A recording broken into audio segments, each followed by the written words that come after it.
حضرت محمد صلی اللہ علیہ وآلہ وسلم اپنی گناہگار امت کی کس کس طرح سے سفارش کریں گے، اور وہ مسلمان جو اپنے گناہوں کی وجہ سے جہنم میں ہوں گے ان کو کس طرح سے جہنم سے نکالیں گے۔ تو ناظرین، آج کی یہ ویڈیو حضور صلی اللہ علیہ وسلم کی سفارش کے بارے میں ہے۔ محترم ناظرین، جب زمین پر کوئی بھی اللہ کا نام لینے والا نہیں ہوگا، ساری زمین مشرکوں سے بھر جائے گی، تو اللہ تعالیٰ اسرافیل علیہ السلام کو حکم دیں گے کہ سر پھونکیں۔ تو اللہ تعالیٰ نے قرآن کریم میں کئی مقامات پر قیامت کے دن کے بھیانک منظروں کا ذکر فرمایا ہے۔ ان میں سب سے عجیب منظر وہ ہے جب اسرافیل علیہ السلام کو حکم ملے گا کہ وہ سر پھونکیں۔ یہ سر پھونکنا ایسا واقعہ ہوگا جو آسمان اور زمین کی ہر مخلوق کو ہلا دے گا۔ اللہ قرآن مجید میں فرماتے ہیں، یہ آیت مبارکہ کا ترجمہ ہے کہ اور جب سر پھونکا جائے گا تو جو بھی زمین آسمان میں ہے سب بے ہوش ہو جائیں گے، مگر جسے اللہ چاہے۔ یہ پہلا سر دنیا کے اختتام یعنی انت کی صدا ہوگا۔ پہاڑ ٹکڑے ٹکڑے ہو جائیں گے، سمندر ابل پڑیں گے اور آسمان پھٹ جائے گا، سب کچھ فنا ہو جائے گا۔ پھر اللہ کے حکم سے دوسرا سر پھونکا جائے گا۔ یہ لمحہ ایسا ہوگا کہ زمین اپنے اندر چھپائے ہوئے تمام مردوں اور عورتوں کو واپس باہر نکال دے گی۔ رسول اللہ صلی اللہ علیہ وآلہ وسلم نے فرمایا کہ پھر اللہ آسمان سے ایک پانی برسائے گا تو لوگ اس سے ایسے اگیں گے جیسے ہری گھاس اگتی ہے۔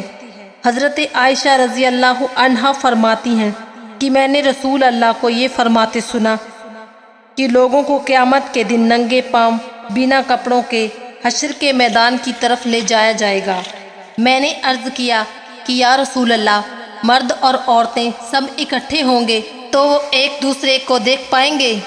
آپ صلی اللہ علیہ وسلم نے فرمایا کہ اے عائشہ، معاملہ اتنا سخت ہوگا کہ انہیں اس کی طرف دھیان بھی نہیں جائے گا۔ جب لوگ قبروں سے اٹھیں گے تو زمین کو بالکل ہمار سپاٹ کر دیا جائے گا، سورج کو بہت قریب لا دیا جائے گا، اور خوف اور پریشانی کا ایسا عالم ہوگا کہ ہر شخص اپنی نیکیوں اور گناہوں کے انجام کی فکر میں ہوگا۔ جب لوگ دوبارہ زندہ ہوں گے تو موجودہ زمین ختم ہو چکی ہوگی۔ اللہ تعالیٰ ایک نئی زمین پیدا فرمائے گا۔ یہ زمین بالکل سفید اور اس پر کوئی پہاڑ یا درخت گڑا نہیں ہوگا۔ پھر سب لوگ میدان محشر کی طرف روانہ ہوں گے۔ حدیث میں ہے کہ لوگ الگ الگ حالتوں میں ہوں گے۔ کچھ لوگ اونچی اونچی سواریوں پر ہوں گے اور محشر کی طرف جائیں گے۔ یہ وہ لوگ ہوں گے جو دنیا میں اللہ کے نیک بندے رہے، جنہیں عزت اور احترام کے ساتھ لایا جائے گا۔ کچھ روایتوں میں ہے کہ انبیاء، صدیقین، شہداء اور صالحین کو خاص سواریوں پر لایا جائے گا۔ کچھ لوگ پیدل چل رہے ہوں گے، زیادہ تر یہ عام لوگوں کی اکثریت ہوگی۔ کچھ لوگ گھٹنوں کے بل گھسیٹتے ہوئے لائے جائیں گے۔ یہ وہ لوگ ہوں گے جن کے اعمال اور اچھے کام کمزور اور گناہ زیادہ ہوں گے، اور زمین کی سختی اور خوف انہیں سیدھا چلنے نہیں دے گا۔ اور کچھ لوگ چہروں کے بل گھسیٹے جائیں گے۔ رسول اللہ نے فرمایا، قیامت کے دن حشر کے میدان میں سورج کو مخلوق کے قریب کر دیا جائے گا، یہاں تک کہ وہ ان سے 1 میل کے فاصلے تک رہ جائے گا۔ سب لوگ سخت تکلیف میں ہوں گے، شدید گرمی ہوگی، اور یہ دن 500 سال کے برابر ایک دن ہوگا۔ رسول اللہ فرماتے ہیں کہ اس وقت کچھ لوگ کہیں گے، کیا تم دیکھتے نہیں کہ کس حال میں ہیں، کس مصیبت میں پھنس گئے ہیں؟ کیوں نہ ایسے شخص کی تلاش کرو جو تمہارے رب کی بارگاہ میں تمہاری سفارش کرے۔ پھر کچھ لوگ کہیں گے، تم سب کے باپ تو حضرت آدم علیہ السلام ہیں۔ پھر سب لوگ ان کی خدمت میں حاضر ہو کر عرض کریں گے کہ اے سیدنا آدم، آپ ابو البشر ہیں۔ اللہ نے آپ کو اپنی قدرت والے ہاتھوں سے پیدا فرمایا، آپ نے اپنی روح پھونکی اور فرشتوں کو حکم دیا تو آپ کو سجدہ کیا، اور آپ کو جنت میں رہنے کی جگہ دی۔ کیا آپ اپنے رب کی بارگاہ میں ہماری سفارش نہیں کریں گے؟ کیا آپ دیکھتے نہیں کہ ہم کتنی مشکل میں ہیں؟ تب حضرت آدم فرمائیں گے، میرے رب نے ایسا غضب فرمایا ہے کہ ایسا غضب نہ پہلے فرمایا نہ آئندہ فرمائے گا۔ ان سے مجھے ایک درخت کا پھل کھانے سے منع کیا تھا تو مجھ سے ان کے حکم کی تعمیل میں غلطی ہو گئی، اس لیے مجھے اپنی جان کی فکر ہے۔ تم کسی اور کے پاس جاؤ، تم حضرت نوح علیہ السلام کے پاس جاؤ۔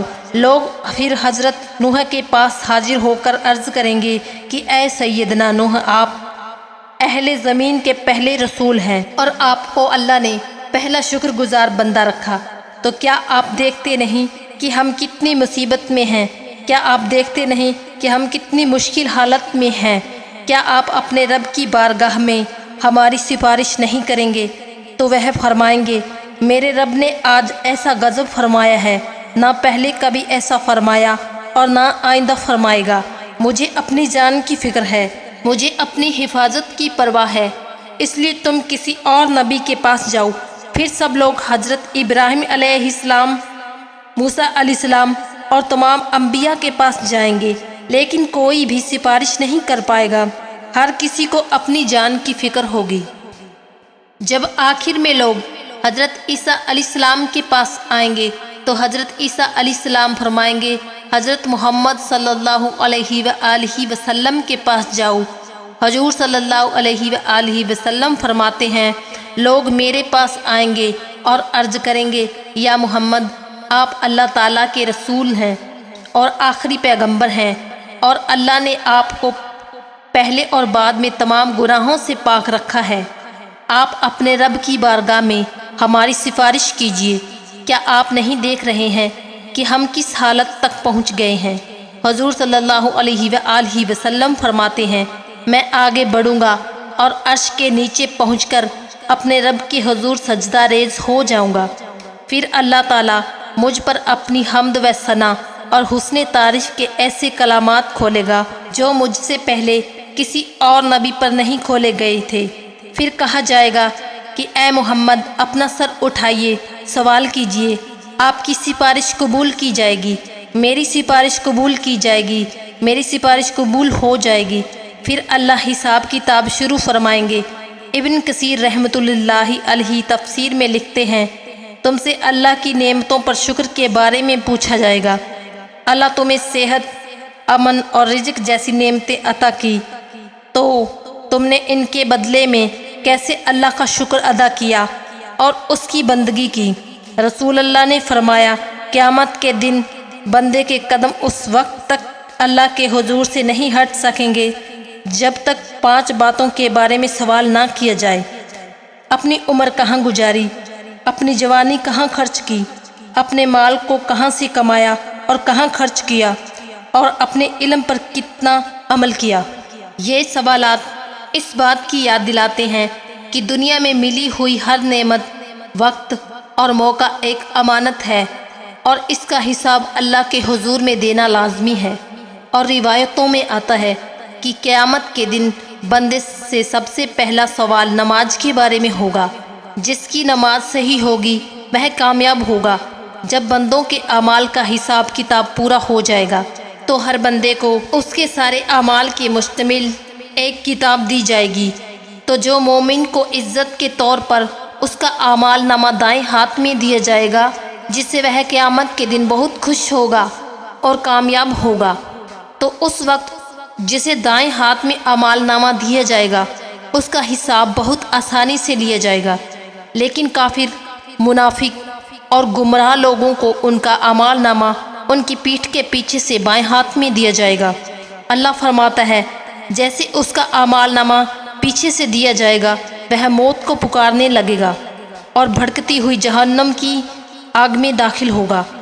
جب حساب کتاب ختم ہوگا اور اعمال نامہ بانٹ دیا جائے گا تو اس کے بعد وزن ہوگا۔ اعمال کے وزن کے لیے ایک ترازو ہوگا جس کے 2 پلڑے ہوں گے، اسی میں بندوں کے اعمال کو تولا جائے گا۔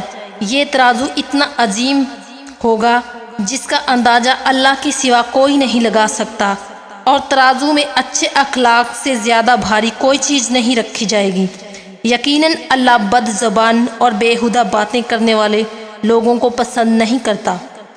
جب اعمال کا وزن ہو جائے گا، جس کا پلڑا بھاری ہوگا وہ جنتی ہوگا اور جس کا پلڑا ہلکا ہوگا وہ جہنمی ہوگا۔